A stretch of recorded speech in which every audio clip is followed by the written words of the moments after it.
प्रयागराज में महाकुंभ जारी है। नेता, राजनेता, आम आदमी, हर कोई संगम में आस्था की डुबकी लगाना चाहता है। सीएम साय ने अपने कैबिनेट के साथ संगम में आस्था की डुबकी लगाई, लेकिन रायपुर में इस मुद्दे पर सियासी डुबकियां लगाई जा रही हैं। रमन सिंह ने भूपेश बघेल पर तंज कसा कि जिनकी तकदीर में नहीं होता वो कुंभ नहीं जा पाते, तो बघेल ने भी फौरन पलटवार किया और कहा कि मैल ना धुला मन का तो गंगा में डुबकी लगाने से क्या फायदा। लेकिन सवाल यह है कि क्या निजी आस्था में भी राजनीति होनी चाहिए? क्या राजनीति अब ज्यादा व्यक्तिगत हो रही है? आज हम इसी पर चर्चा करेंगे। खास पैनल भी हमारे साथ जुड़ेगा, लेकिन आइए सबसे पहले एक रिपोर्ट देखते हैं।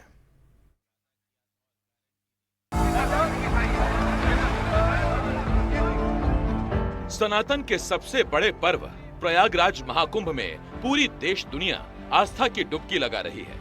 ऐसे में मुख्यमंत्री विष्णुदेव साय अपनी कैबिनेट और बीजेपी के सांसद, विधायकों के साथ महाकुंभ में आस्था की डुबकी लगाने के लिए पहुंचे। रायपुर से रवाना होने पर साय के साथ सभी नेता आध्यात्मिक रंग में रंगे नजर आए। सभी जयकारे लगा रहे थे और भजन गा रहे थे।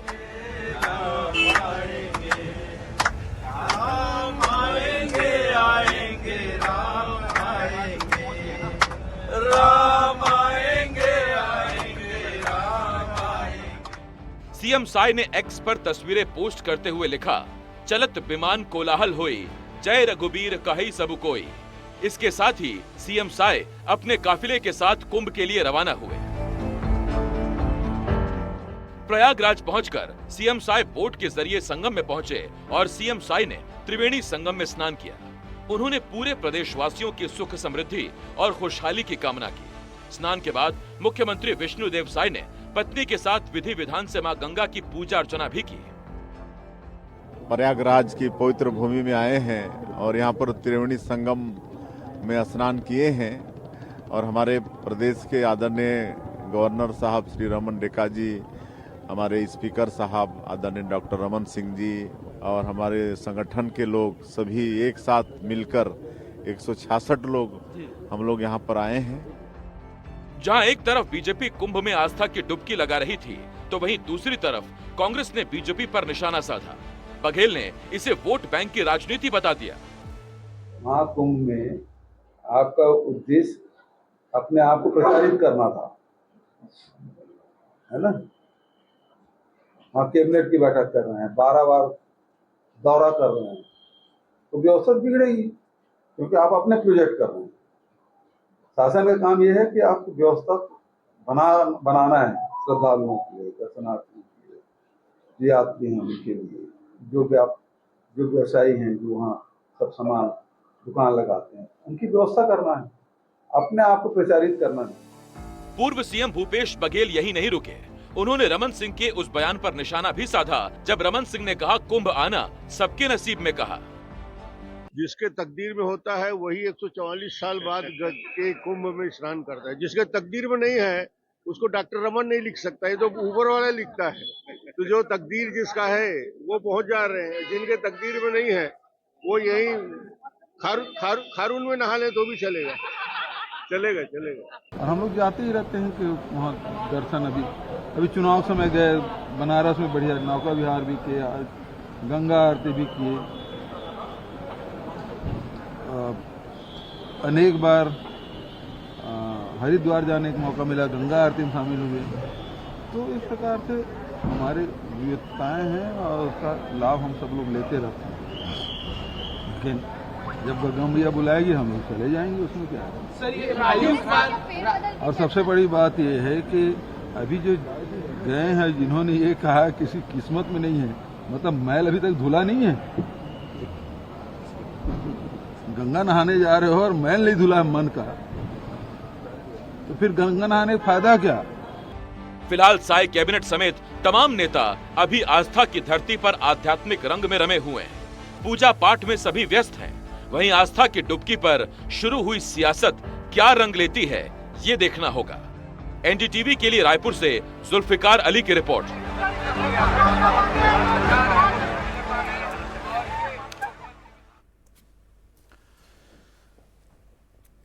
तो ये हमने आपको एक रिपोर्ट दिखाई। धर्म है, आस्था है, सियासत है, श्रद्धा है और इस पर सवाल हैं। जो सवाल हम पूछेंगे, हमारे साथ इस वक्त शिव सिंह ठाकुर जी प्रवक्ता हैं, कांग्रेस की तरफ से ज्वाइन कर रहे हैं। कुंभ मेला एडवाइजर हमारे साथ राकेश के शुक्ला जी हमें ज्वाइन कर रहे हैं। सीनियर जर्नलिस्ट बाबूलाल शर्मा जी हमें ज्वाइन कर रहे हैं, और साथ ही साथ मेरे सहयोगी जुल्फिकार अली भी हमारे साथ जुड़ गए हैं, और बीजेपी प्रवक्ता वासु शर्मा जी भी हमें ज्वाइन कर रहे हैं। एक बड़ा पैनल है, मैं आप सभी का बहुत बहुत स्वागत करता हूं। सबसे पहला सवाल मैं शिव सिंह ठाकुर जी से पूछता हूं। अब मैं आपको सर नाम से बोलूं तो शिवजी कहूंगा, इस बहाने कम से कम डिबेट में 10-12 बार शिवजी का नाम मैं ले ही लूंगा, मुझे भी कुछ पुण्य की प्राप्ति हो जाएगी। शिवजी, मेरा पहला सवाल आपसे यह है सर कि कहां तो सियासत में धर्म होना चाहिए, आप लोग धर्म पे सियासत करते हैं सर, ठीक है क्या ये? देखिए आसिफ जी, धर्म पे सियासत भारतीय जनता पार्टी करती है। हमने कभी भी धर्म पे सियासत नहीं किया। इतिहास गवाह है, हमने धर्म के नाम से कभी भी वोट नहीं मांगा। भारतीय जनता पार्टी धर्म के नाम से वोट मांगती है, कभी गाय के नाम से, तो कभी भगवान राम के नाम से, या कभी कृष्ण भगवान के नाम से। हमेशा ये धर्म के नाम पे हम नहीं तो शिवजी, फिर एक बात बताइए, देखिए लोकसभा के चुनाव हो चुके, विधानसभा के चुनाव हो चुके, नगरीय निकाय के चुनाव हो चुके, बचे हैं पंचायत के, तो आपको लगता है कि पंचायत के चुनाव के चक्कर में ये पूरी कैबिनेट गई है वहां महाकुंभ? ये हमेशा आसिफ जी, लोग चुनावी सियासत करने ही जाते हैं। जब भी चुनाव आता है तो कोई ना कोई धार्मिक सियासत लेकर सामने आते हैं। भारतीय जनता पार्टी धर्म का घालमेल जो करती है, वो बिल्कुल इसमें पंचायत चुनाव में जिस प्रकार से किसान और ग्रामीण नाराज थे, उसको भुनाने के लिए ये अपना प्रोपगंडा कर रहे हैं। ठीक, शिवजी आप कह रहे हैं कांग्रेस धर्म से दूर रहती है, ये धर्म को ज्यादा घालमेल नहीं करती सियासत के साथ। इसी वजह से आप लोगों ने वो मना कर दिया था क्या, जब स्थापना हो रही थी, प्राण प्रतिष्ठा हो रही थी, जाने से ऑफिशियली मना कर दिया था कि हम तो नहीं आ रहे? बिल्कुल मना कोई नहीं किया गया। हमारे नेता राहुल गांधी कुछ जी तो लिखित ने में था सर। कहा था कि जब भगवान बुलाएंगे। हमारे बहुत सारे प्रदेश अध्यक्ष, राष्ट्रीय अध्यक्ष अलग से गए थे। उत्तर प्रदेश की पूरी टीम हमारी जो कांग्रेस कमेटी की थी, जो अजय राय जी थे, वो पहले चले गए थे नहाने के लिए। हमारे राहुल गांधी जी ने कहा था कि सभी कांग्रेस के लोग, उसमें कोई प्रतिबंध नहीं है, आप जाइए। ये तो भारतीय जनता पार्टी जो है उसको प्रोपगंडा करती है कि कोई नहीं गए, वो नहीं गए। हमारे हम भी होके आए हैं। अभी कुछ दिनों पहले हम भी भगवान राम के दर्शन करके आए हैं। नहीं, उसका आपको लाभ मिले, पुण्य मिले, मेरी यही कामना है। मैं लौटता हूं आपके पास सर, वरना नाराज हो जाएंगे भगवान जी। बाकी 4 मेहमान और भी हैं मेरे पास। वासु जी, अब मैं आपके पास आ रहा हूं। वासु जी, मुझे जरा एक बात बताइए सर, ये उकसाने वाला बयान था क्या कि जिसकी किस्मत में होगा वो जाएगा, नहीं तो नहीं जाएगा? बच्चे तो सारे भगवान के ही हैं, भगवान आज बुला लें, कल बुला लें, सबको स्नान का मौका मिले, ये उकसाने वाला बयान था क्या? देखिए आसिफ जी, कोई उकसाने वाला बयान नहीं। बोलचाल के भाषा में अपन अगर कहीं मंदिर नहीं पहुंच पाते तो अपने घर में ही बात, भगवान का बुलावा होगा तो हम पहुंच जाते हैं। तो उस प्रकार की बात है, इसमें राजनीतिक एंगल खोजने की कोई विषय नहीं। दूसरी बात, जो कांग्रेस के प्रवक्ता महोदय कह रहे हैं, वो अभी तक राजनीतिक प्रचार से निकले नहीं है लगता है। वो कहां कहां की बातें कर रहे हैं। सीधी सादी बात है, विधानसभा अध्यक्ष जी ने न्योता दिया सारे कांग्रेस विधायकों को, मंत्री गणों को, कि भाई चलिए पारिवारिक माहौल में आस्था के कुंभ में 145 साल बाद, 44 साल बाद आस्था का कुंभ लगा, वहां डुबकी लगाते हैं। सीधी सिंपल सी बात है। आपको हाँ या हाँ बोलना था और चले जाना था, इसमें राजनीति करने की क्या बात है। लेकिन चरणदास महंत जी क्या कहते हैं, पहले सुबह बोलते हैं कि मैं सोच के बताऊंगा, फिर दोपहर को बोलते हैं कि नहीं भाई कि हम अपने खर्चे में जाएंगे, फिर शाम को बोलते हैं कि नहीं हमारे कुछ विधायक नहीं। तो वासु जी, आपने तो उन्हें प्राण प्रतिष्ठा में भी बुलाया था अयोध्या में, वो नहीं गए थे, तो फिर क्यों कुरेदते रहते हैं आप उन्हें? नहीं, तो ये तो अच्छी बात है ना। विधानसभा अध्यक्ष जी अगर किसी को न्योता दे रहे हैं, हमारे ही बीच के लोग हैं, कांग्रेस की विचारधारा अलग है, लेकिन छत्तीसगढ़ के निवासी हैं और विधायकगण साथ में काम करते हैं वहां विधानसभा के अंदर। तो विधानसभा अध्यक्ष होने के नाते उनको सबको लेकर चलना है, तो वो उनको भी न्योता दिए। इसमें सवाल यह है कि आपने बहुत सही प्रश्न उठाया। आज ये कह रहे हैं कि ये कह रहे थे अभी कांग्रेस के वक्ता कि जब राम भगवान बुलाएंगे चले जाएंगे। तो राम भगवान को भाई मंदिर बने हुए तो 1.5 साल हो गया। चलिए उस समय आप नहीं गए भाई, आपको ट्रस्ट ने न्योता दिया, आपने ठुकरा दिया लिखित पेपर में। अब शिव जी कह रहे थे हमने कहां ठुकराया, अब तो 1.5 साल हो गए, अब तक क्यों नहीं गए? अभी कुंभ में लगे हुए 1.25 महीने हो गए। राहुल गांधी जी, सोनिया गांधी जी, प्रियंका वाड्रा जी, मल्लिकार्जुन खड़गे जी क्या कहते हैं? वो कुंभ में डुबकी लगाने से गरीबी दूर हो जाएगी क्या? और इनके एक प्रवक्ता तो और एक कदम आगे बढ़ के कहते हैं कि गंगा के पानी में आप नहाएंगे तो आपको बीमारी हो जाएगी। तो ये स्तर है सनातन के। जहां भी सनातन का प्रोग्राम होगा उसके खिलाफ एन कैन पकड़े, इनको विरोध करना है। नहीं, हालांकि भूपेश बघेल कह रहे हैं सर कि वो तो हरिद्वार भी गए, बनारस भी गए, तमाम बातें। मैं लौटता हूं इस पे आपके पास। देखिए, इस मेले की महत्ता या उस पर कोई संदेह ही नहीं है, कोई शक ही नहीं है। वासु जी, लौट रहा हूं आपके पास। राकेश के शुक्ला जी हमारे साथ, कुंभ मेला एडवाइजर। राकेश जी, हमने तो सुना था जन्म जन्मांतर के पाप धुल जाते हैं एक बार मां गंगा में डुबकी लगा ली अगर महाकुंभ में। ये सियासतदान सर्टिफिकेट बांटते फिर रहे हैं कि आपके मन का मैल धुला नहीं है, वहां क्यों जाएंगे आप, और वहां चले जाएंगे तो कौन सा आपका मैल धुल जाएगा। एक तरफ आस्था और दूसरी तरफ सर्टिफिकेट बट रहा है कि कौन साफ हो जाएगा, कौन हाइजीनिक हो जाएगा, कौन अछूता रह जाएगा। ये कैसे तय होगा? देखिए, आपके माध्यम से आपके पैनल में जितने भी लोग बैठे हुए हैं, मैं इस समय त्रिवेणी संगम की रेती में अपने टेंट में बैठा हुआ हूँ। बड़े सौभाग्यशाली हैं सर आप। त्रिवेणी संगम तट से सबको प्रणाम कर रहा हूँ, सबका अभिवादन कर रहा हूँ। सनातन की शाश्वत चेतना का अभिनंदन पर्व है कुंभ, और हम लोग यहाँ पे बैठकर लोक आस्था के अभिनंदन का पर्व है कुंभ। ये जो भी लोग राजनीति कर रहे हैं, मैं आपके इस चैनल के माध्यम से बताना चाहूंगा कि सब में प्रेम भाव युक्त मानव जाति को आत्म आनंद से भरना ही भारत होना है। स्व का ज्ञान, स्व की पहचान और दलगत विचारों से ऊपर उठकर सबका सम्मान, ये आनंद है भारत का। उस आनंद के अगर आपको दर्शन करने हो, उस आनंद के स्वरूप को देखना हो, तो आपको कुंभ में आना पड़ेगा। इस कुंभ में राज, समाज, संत, न्यायपालिका और श्रद्धालु सारे लोगों का आगमन हो रहा है। और इस कार्यक्रम में आपके माध्यम से इन सबको ये बताना चाहूंगा कि माघ मकर गत रवि जब होई, तीरथ पतहि आव सब कोई। माघ के महीने में जब मकर राशि में सूर्य भगवान विचरण करते हैं तो ये पर्व संपन्न होता है, और इस पर्व में सबको आने का अधिकार प्राप्त है। और ये एक ऐसा कालखंड है जिस कालखंड में गंगा की इस त्रिवेणी पर, इस तट पर पूरे विश्व की सांस्कृतिक राजधानी हो जाती है प्रयाग। इस प्रयाग पर सबको आने की अनुमति है। हाँ, कुछ लोग ऐसे हैं जो इसको राजनीतिक चश्मे से देख रहे हैं। मैं यहां से ये कहना चाहूंगा कि राजनीति में धर्म हो, लेकिन धर्म की राजनीति ना हो। वही मैंने पहला सवाल यही पूछा था सर कि सियासत में धर्म होना अपेक्षित है, लेकिन धर्म पर सियासत होने लगे तो वो अपेक्षित नहीं है। मेरे साथ बाबूलाल शर्मा जी हैं, वरिष्ठ पत्रकार हैं। इस पैनल में दो लोग हमारे भी हैं, जुल्फिकार मेरे सहयोगी और बाबूलाल सर, एक ही जमात के हैं, ना हम बीजेपी की बात करते हैं ना कांग्रेस की बात। मैं बाबूलाल सर आपसे बोल रहा हूं सर, 14-15 साल हो गए मुझे भी सर आपसे सवाल पूछते पूछते। पहले नहीं था सर ये सब चीजें, पहले मुद्दों पर राजनीति थी, पहले सवाल थे, विधानसभा में उसके जवाब थे, तमाम चीजें थी। कहां से ये अचानक चीजें आ गई और कैसे धीरे धीरे ये प्रवेश कर गई, हमें भी समझ में नहीं आ रहा। अब छत्तीसगढ़ की सियासत में कवर्धा है, झंडा कांड है, अब छत्तीसगढ़ की सियासत में राम भांचा है। पहले भी सब कुछ था, अपने पास भी राम भांचा सब कुछ थे। ये आपको लगता है कि ये जो घुसपैठ हुई ये बड़ी दिक्कत की बात हो गई छत्तीसगढ़ जैसे राज्य के लिए? देखिए, धर्म जो होता है या कुंभ आज जो हो रहा है महाकुंभ, ये सबकी निजी आस्था का प्रतीक है। ठीक बात। ये किसी के हस्तक्षेप इसमें उचित नहीं है। इस पर राजनीतिक आरोप प्रत्यारोप होना नहीं चाहिए, लेकिन हो रहा है। उसका कारण भी समझ में आता है कि जिस तरह का आज तक कई बार कुंभ हुए हैं, जिस तरह का प्रचार प्रसार और व्यापकता जो है इस कुंभ में देखने में आ रही है, और जिस तरीके से नेतृत्व जो है भारतीय जनता पार्टी के लोगों का दिख रहा है, इससे कांग्रेस थोड़ा सतर्क हो गई कि कहीं ये राजनीतिक रूप से आयोजन तो नहीं है और अपने तरफ खींचने का प्रयास तो नहीं है। ये उसको शंका हुई कांग्रेस को, इसलिए कांग्रेस जो है थोड़ा हिचक गई। अन्यथा जो है मैं समझता हूँ सबकी निजी आस्था जरूर होगी कि वो कुंभ में जाकर नहाएं, लेकिन वो रुक गए क्योंकि राजनीति होने लगी। राजनीति का विषय सिर्फ इसीलिए हुआ है कि श्रेय जो है भारतीय जनता पार्टी लेने का प्रयास कर रही है, ऐसा कांग्रेस ने समझा।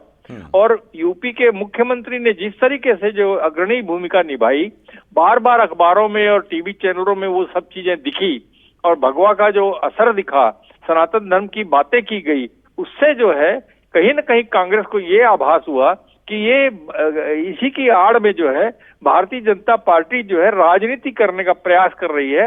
इसलिए जो है कांग्रेस ने गाहे बगाहे जो है विरोध, गाहे बगाहे जो है आगे पीछे की बयानबाजी करना शुरू किया, और इसलिए जो है ये राजनीतिक विवाद बन गया, जो कि होना नहीं चाहिए। देखिए, वास्तविकता ये है कि कुंभ जो है सबकी निजी आस्था का प्रतीक है, जो जाना चाहे जाए, न जाना चाहे न जाए। रमन सिंह ने जो बात कही है वो हल्के फुल्के अंदाज में कही है। उनके एक नेचर है कि वो कभी भी पत्रकारों के जवाब में हल्के फुल्के जवाब दे दिया करते हैं। उन्होंने जो कहा उसमें आप ये मत देखिए कि उन्होंने टांट करके कांग्रेस को कहा। उनके भी बहुत सारे लोग नहीं गए, अमर अग्रवाल नहीं गए, आपके राजेश मूणत नहीं गए, ओपी चौधरी नहीं गए, विजय शर्मा नहीं गए, अजय चंद्राकर नहीं गए, ब्रिजमोहन अग्रवाल नहीं गए। तो ये लोग भी तो उनके अपने हैं ना, तो वो उन पर टांट कैसे कर सकते हैं? एक स्वाभाविक हल्के फुल्के अंदाज में उन्होंने कह दिया जिनकी तकदीर होती है वो महाकुंभ में नहाने जाते हैं। तो ये सारी चीजें जो है राजनीति का विषय बनना तो नहीं चाहिए, लेकिन बन रहा है। बाकी यही सवाल जो आपने जितने नाम गिनाए बाबूलाल सर, अगर मैं ये पूछूंगा वासु जी से तो वो कह देंगे कि सब चले जाएंगे तो प्रदेश भी संभालने वाला कोई होना चाहिए। जहां तक मुझे लगता है यही तर्क आएगा। बाकी जुल्फिकार मेरे सहयोगी मेरे साथ हैं, जरा जुल्फिकार से पूछ लूं। जुल्फिकार, आपसे एक सवाल ये है सर, मुझे ये बताइए कि ये कितना बड़ी बात थी कि आपको एक न्योता आया, आप सब लोग चले जाते, देश की सियासत को एक संदेश जाता कि देखिए कांग्रेस बीजेपी छत्तीसगढ़ में भले ही होगी, लेकिन हां एक पूरा एक मंडल गया, एक भक्त मंडल गया राजनेताओं से अलग हटके, और व्यक्तिगत तौर पर पक्ष विपक्ष सब एक साथ जाके वहां डुबकी लगा रहे हैं। कितना आनंद देने वाला ये पण होता है, लेकिन कहां ये मुमकिन लग रहा है आपको? बिल्कुल, सिर्फ अगर इस तरीके का होता तो एक ये बहुत ही आनंदित करने वाला पल होता। लेकिन यहाँ पे तो सियासत की बात है, क्योंकि सबको पॉलिटिकल पार्टी में पॉलिटिकल लीडर्स जो हैं उनको अपनी एक अलग लाइन बनानी है। बीते दिनों की अगर राजनीति अगर देखें आसिफ, तो उस दौरान इस तरीके से कांग्रेस पार्टी ने भी अपने आप को हिंदुत्व का एजेंडे के तहत आगे बढ़ाने की कोशिश की, लेकिन उसका सीधे तौर से फायदा नहीं मिला। भारतीय जनता पार्टी की अगर बात करें तो भारतीय जनता पार्टी ने जिस तरीके से इस पूरे मुहिम को आगे लगाया, और पूरे जो कहें कि लीडरशिप जो है बीजेपी की वो हिंदुत्व के रास्ते पे, तो कांग्रेस को कहीं ना कहीं ये लगा कि अगर यहाँ उनको जो आमंत्रण मिला है और उनके साथ अगर वो चले जाते हैं, क्योंकि कांग्रेस की स्थिति अगर देखें तो दोनों तरफ से भी अगर साथ चले जाते हैं तो बीजेपी की तरफ से इस तरीके के भी बयान आ सकते हैं कि हमने कांग्रेस के लोगों को हिंदुत्व सिखा दिया, और अब पहले जो जिस चीज को डिनाई करते थे, जिनको मना करते थे, उन चीजों को वो स्वीकारने लगे हैं। तो ऐसी परिस्थितियों में कांग्रेस अपनी लाइन लेकर आगे बढ़ने, और यहाँ पे संयमित जो देखा जाए तो कांग्रेस पार्टी की चाहे पूर्व मुख्यमंत्री भूपेश बघेल हों, तो उन्होंने संयमित जवाब देने की यहाँ पे भी कोशिश की। सीधे तौर से उन्होंने मना नहीं कहा। जिस तरीके से विधानसभा में नेता प्रतिपक्ष हैं, उनका जिस तरीके का बयान आया, हालांकि शुरुआत में उन्होंने जिस तरीके से उसको मना किया और फिर उसके बाद उनका जो बयान था वो बदलता हुआ नजर आया, तो कहीं ना कहीं कांग्रेस इस बात को भांपती रही कि उसको इस पर अगर किसी भी तरीके से अगर वो मनाही करती है तो उसको आने वाले वक्त में उसका नुकसान होगा, और बीजेपी उसको पूरी तरीके से घेर सकती है। तो इस तरीके की राजनीति अगर देखें तो वो होती नजर आती है, तो कांग्रेस कहीं ना कहीं इससे बचती भी नजर आती है और जवाब भी देती है। बाबूलाल सर, ये अगर बीजेपी की चुनावी कवायद है तो ये तो नगरीय निकाय चुनाव से पहले भी हो सकती थी, जब 10-10 नगर निगम दांव पर लगे हुए हैं। अगर ये राजनीतिक कवायद ही है, उसके बाद क्यों हुई? परसों नतीजे आ रहे हैं, उससे पहले अगर कुंभ में जा रही है कैबिनेट, तो फिर दिखता तो नहीं है कि ये राजनीतिक कवायद है, जैसा कांग्रेस आरोप लगा रही है। नहीं, देखिए, निगम और जिला पंचायत के चुनाव इसका इससे कोई संबंध नहीं है, और न ही उसके आधार पर कोई राजनीति दिख रही है मुझे। ये जो है ये निश्चित रूप से एक ऐसा आयोजन है। मैं आपको बता दूं कि डॉक्टर रमन सिंह ने इसका आह्वान किया है, निमंत्रण उनकी तरफ से सबको गया है, और उनको अधिकार है कि वो विधानसभा अध्यक्ष के नाते 90 जो विधानसभा सदस्य हैं उनके इस प्रकार की सुविधाओं का ख्याल रखे, उनको अधिकार है। और जनप्रतिनिधि जो हम चुनकर भेजते हैं अपने वोटों के माध्यम से, वही विधानसभा अध्यक्ष चुनते हैं, वही सीएम चुनते हैं, और उनको पद पर पहुंचने के बाद कुछ अधिकार होते हैं। डॉक्टर रमन सिंह को विधानसभा अध्यक्ष के नाते जो है विशेषाधिकार प्राप्त हैं, और विशेषाधिकार को जो है किसी प्रकार की कानूनी चुनौती नहीं होती है। उसके तहत जो है विधायकों को विदेश भी भेजा जाता है, हम पत्रकारों को भी अध्ययन यात्राओं में देश भर में या विदेशों में भेजा जाता है अध्ययन करने के लिए। तो ये उसमें भी सरकारी तंत्र का सरकारी पैसा जाता है, हमारी जनता का पैसा जाता है। लेकिन हर चीज का एक उद्देश्य होता है, हर एक पावर का महत्व होता है। उनके पावर का उपयोग अगर डॉक्टर रमन सिंह ने किया है तो मैं उसको नाजायज नहीं मानता। और चाहे वो महाकुंभ ले जा रहे हो, चाहे वो पहले हरिद्वार ले गए थे, डॉक्टर रमन सिंह के कार्यकाल में सभी लोग हरिद्वार गए थे गंगा में डुबकी लगाने, और भी कई बार ऐसे मौके आए हैं, अयोध्या भी कई लोग गए थे जो शाह साहब के नेतृत्व में। तो ये एक स्वाभाविक प्रक्रिया है, इसमें नीति नियम के तहत ही जो ले जाए जाते हैं, उनके अधिकार के तहत ही वो ले जाते हैं, इसमें कोई विवाद का विषय नहीं है। विवाद का विषय सिर्फ इतना है कि इसमें राजनीति देख रही है कांग्रेस की, इसमें राजनीति हो रही है, इसकी आड़ में भारतीय जनता पार्टी अपना नाम पैदा करना चाहती है, इसका पूरे देश में असर हो रहा है और ये असर कहीं हमको नुकसान न पहुंचा दे, यही मामला जो है राजनीति का बन गया है। राकेश जी, आपको व्यक्तिगत तौर पे कितना दुख होता है जब आप अपेक्षा करते हैं कि महाकुंभ में जो आएगा वो भक्त होगा, वो श्रद्धालु होगा, लेकिन वहां भी फिर बीजेपी और कांग्रेस वाले पहुंच जाते हैं? देखिए, मुझे जब मीडिया के माध्यम से ये पता चला कि भूपेश बघेल जी का ये बयान कि उनका मैल जो है, उनकी मैल अभी तक नहीं छूटी है, तो मैं उनको ये बता दूं कि राजनीति या चुनाव के चश्मे से हर चीज नहीं देखी जाती, और ये मैल धुलने का पर्व नहीं है, ये मन को शुद्ध करने का पर्व है। और भगवान उनको सद्बुद्धि दे, जो लोग इस पे राजनीति कर रहे हैं उनको इस पे राजनीति नहीं करनी चाहिए, और भगवान उनको सद्बुद्धि दे और आकर यहाँ पे पुण्य लाभ करें और हम लोगों के साथ सेवा यज्ञ में शामिल हों। नहीं, यहाँ तो अलग ही सेवा चल रही है सर, उस सेवा पे सवाल पूछता हूं मैं। वासु जी, एक शिकायत है कांग्रेस को आपसे, वो कहते हैं कि बार बार आप ऐसे निमंत्रण देते हैं कि फिर वो किम कर्तव्य विमूढ़ वाली स्थिति हो जाती है, करें कि ना करें, जाएं कि ना जाएं, जाएंगे तो फंसेंगे, नहीं जाएंगे तो ज्यादा फंसेंगे। आप बार बार उनको ऐसे मामलों में फंसा देते हैं। देखिए आसिफ जी, जो वरिष्ठ पत्रकार महोदय ने बताया, बाबूलाल जी ने, ये विधानसभा अध्यक्ष जी का विशेषाधिकार है कि सारे विधायकों को उनको पूछना है, क्योंकि वो विधानसभा के अध्यक्ष हैं। वो सारे विधायकों के चलते वहां भारतीय जनता पार्टी कांग्रेस की बात नहीं होती। उन्होंने सारे विधायकों को स्वीकार न्योता दिया और उनके आधार पर वो उनको जाना चाहिए था।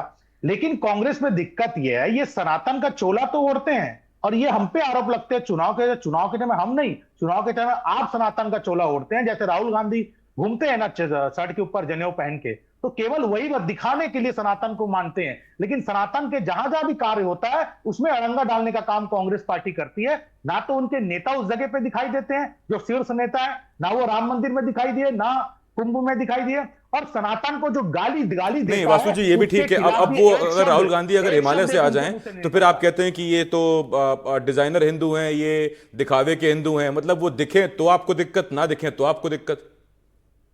नहीं, दिखे और दिखने में दिक्कत नहीं है। ये दिखावा जो है, ये हम तो ऐसा नहीं कि चुनाव के समय मंदिर जाते हैं, कुंभ मेला जाते हैं या राम मंदिर जाते हैं। हम तो जहां भी जाते हैं हर समय ये काम करते हैं। यही चुनावी हिंदू है जो राहुल गांधी, वो चुनाव के समय ही उनको हिंदू याद आते हैं। बाकी समय तुष्टीकरण की राजनीति वो चलाते रहते हैं, ये भी जनता देखती है। शिव जी, एक सवाल है मेरा आपसे। देखिए, मैंने फिर से शिव जी का नाम लिया तो अच्छा लग रहा है मुझे, मेरे खाते में कुछ जुड़ता जा रहा है हिसाब किताब। इसी धन्यवाद आसिफ जी। शिव जी, मैं आपसे ये पूछना चाह रहा था सर, एक बयान ये भी आया कि सरकार संभालिए, प्रशासन संभालिए, सारे लोग वहां चले जा रहे हैं। अरे सीएम अगर बन गए तो इसका मतलब ये थोड़ी है कि नास्तिक हो जाएंगे। एक व्यक्तिगत धर्म भी तो है, आस्था भी तो है। अगर व्यस्त समय निकालकर कोई डुबकी लगा आया तो उसमें भी कोई दिक्कत है क्या? या आपको लगता है कि नहीं, जैसे कोई पद मिला, संवैधानिक पद मिला, तुरंत नास्तिक हो जाइए, अपना हिंदू मुसलमान पीछे छोड़ दीजिए और चुपचाप मंत्रालय में घुसे रहिए, 24 घंटे काम करिए? देखिए आसिफ जी, जब भूपेश बघेल जी मुख्यमंत्री थे तब कश्मीर फाइल पिक्चर बनी थी, जिसको मोदी जी ने देखा था। तो भूपेश बघेल जी ने भी सभी भारतीय जनता पार्टी के विधायकों को आमंत्रित किया था कि मेरे साथ चलिए आप कश्मीर फाइल देखने के लिए। और उसके बाद एक और पिक्चर आई थी, कोई विधायक नहीं आया, इंतजार करते रहे। ऐसे तो बोलेंगे कि बहुत कश्मीर के नाम, फाइल के नाम पर जो है कई प्रकार का इन लोगों ने इवेंट कर रहे थे। तो जब भूपेश बघेल जी इंतजार करते रहे, मैं स्वयं उस पिक्चर में भूपेश बघेल जी के साथ गया था, कोई नहीं आया। तो कुल मिलाकर ये जो एक प्रोपेगेंडा करते हैं ये भारतीय जनता पार्टी के, तो भाई जब आप तो आपने उसी वक्त की खुन्नस निकाली है क्या कि वो आपकी पिक्चर देखने नहीं आए तो आप उनके साथ क्यों जाएं? ये तो व्यक्तिगत मसला है, चले जाते हैं, इनाम मिलता आपको, नहीं मिलता। जब वो सीएम थे भूपेश बघेल जी, कई बार कई चीजों के लिए बुलाए, चंदपुरी माता चौधरी के कार्यक्रम में उन्होंने पूरे भारतीय जनता पार्टी के लोगों को इनवाइट किया था, उसमें उन लोगों ने जो है नहीं आया। ऐसे कई चीजों में भूपेश बघेल जी जब छत्तीसगढ़ में जब वो मुख्यमंत्री थे तब वो भगवान राम के नाम से कई कार्यक्रम कराया, कौशल्या माता के नाम से तब इन लोगों को बुलाया जाता था, तो इन लोग जो है बाइकाट करते थे।